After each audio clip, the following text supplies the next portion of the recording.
Should college be free? It is one of the most polarizing questions in education and politics today. While there has been a big push for free education for all, we need to think about the possible drawbacks to this plan. There are many reasons why it is not a good idea. Money to pay for schooling will have to come from someone else. A college degree would decrease in value. Safety net programs for lower income individuals would have to be eliminated, and more people would go to college. First off, if college were to be free, others would have to pay for it and the price would not be cheap. If you care about your own education and the education of others, there should be a price to pay. It puts the financial burden of your education onto someone else. While your education may not require a payment from you, they still need revenue from someone, and the most likely answer to this would be to bump up your taxes, taking away people's hard-earned money so they can all go to school. There are many politicians who agree with me as well. For example, Pete Buttigieg, who also ran for the Democratic nomination for president, believes there should not be a way to level the playing field for those who did not attend college. And in a statement to the Washington Post, he said, Americans who have a degree earn more than Americans who don't. I have a hard time getting my head around the idea a majority earns less because they didn't go to college. Not everyone needs to go to college. There's a very large amount of people who do not have to go to college and get a degree.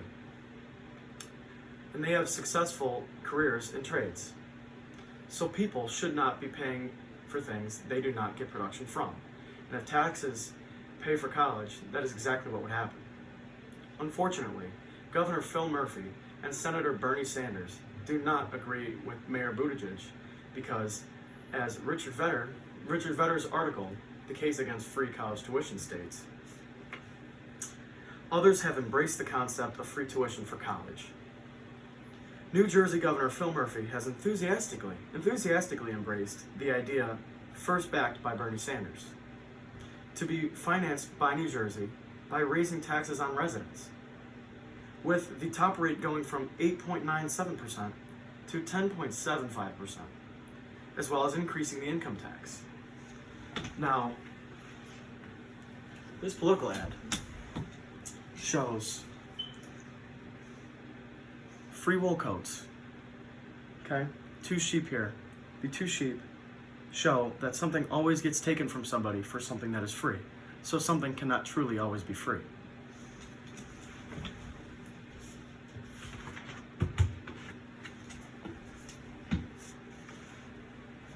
So like I was saying, is it fair to take money from hardworking people to fund a program or even a movement that is dependent on the success of random strangers? If it were me, I would want to spend my money on whatever I see fit. And it would be much tougher to do that if I had to pay for other people's educations. Nowadays, you hear all the time, you need to go to college to be successful.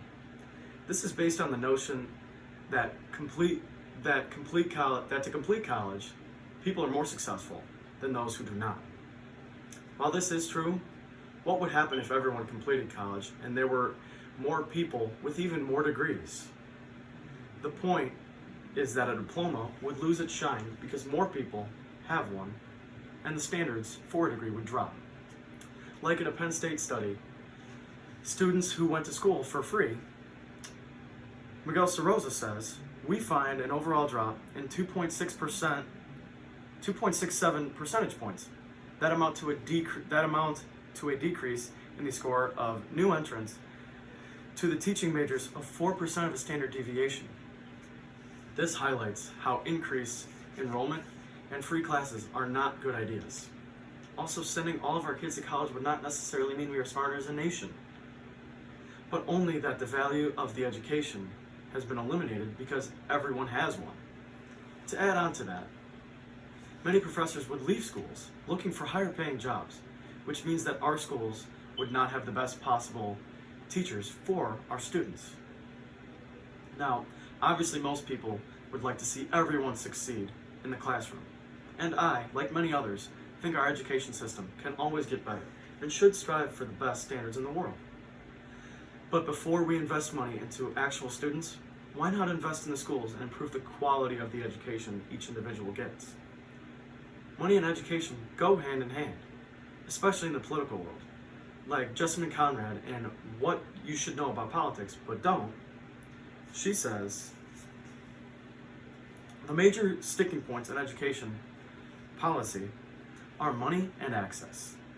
Who pays for what and who gets what?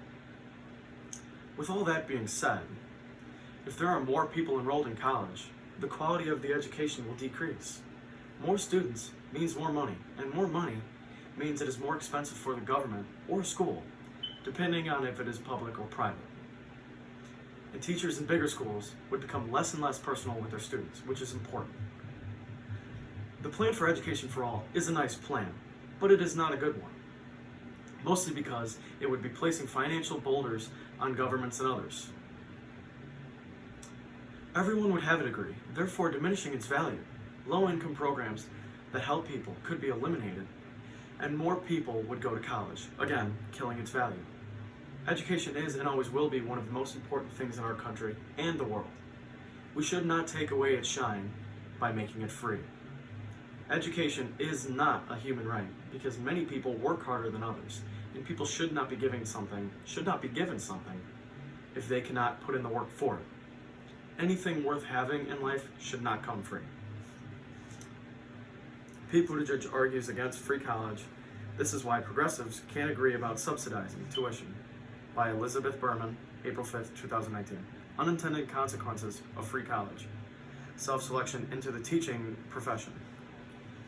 Miguel Soroza, 2019. What You Should Know About Politics But Don't. Jessamine Conrad, 2016. The Case Against Free College Tuition. Richard K. Vedder, April 6th, 2018.